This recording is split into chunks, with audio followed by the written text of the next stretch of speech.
Brazilian ambassador এবং তার সহকারী বাংলাদেশ জামাত ইসলামীর মাননীয় আমির ডক্টর শফিকুর রহমান সাহেবের সাথে সাক্ষাৎ করতে আসছিলেন।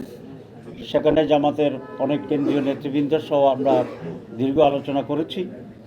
আলোচনার অত্যন্ত সৌহার্দ্যপূর্ণ ছিল এবং ব্রাজিল বাংলাদেশের ভবিষ্যতের সম্পর্ক উন্নয়ন আরও কীভাবে হতে পারে সে ব্যাপারে বিস্তারিত আলোচনা হয়েছে এবং ব্রাজিল কতগুলো বিষয়ে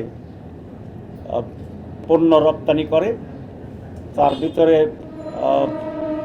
মেইনলি দুগ্ধজাত যে সমস্ত প্রোডাক্ট আছে, কটন আছে, এইসব বিষয়ে তারা বাংলাদেশে আরও কীভাবে এক্সপোর্ট বাড়াতে আলোচনা করেছে।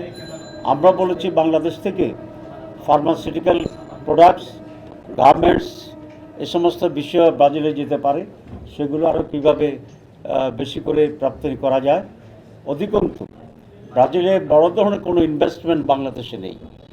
আমরা বলেছি ফলটিতে এবং ফার্মাসিউটিক্যালসে যেগুলো তাদের দরকার, এখানে একটা অ্যাগ্রোবেসড ইন্ডাস্ট্রিতে ব্রাজিল যেন ইনভেস্ট করে বাংলাদেশে, আমরা সেই রিকোয়েস্টই করেছি। আর বাংলাদেশের বর্তমান রাজনীতি, আগামী দিনের বাংলাদেশ, এসব কিছু বিষয়ে আমরা সংক্ষেপে মতবিনিময় করেছি। First of all, good morning everybody. Assalamu alaikum. I'll be brief, but what I can say is that we've just had a conversation about the future, right? I'm very glad to be here and to offer, the services of my country to Bangladesh in this new era. না, বিএনপির সাথে আমাদের তেমন কোনো বিরোধ নেই, মত পার্থক্য নেই। ছোট ছোট ইস্যুগুলোতে কেউ ফেরি ফেরি বা সাইডে কথা বলছেন, সেটা এত ধর্তব্য বিষয় নয়।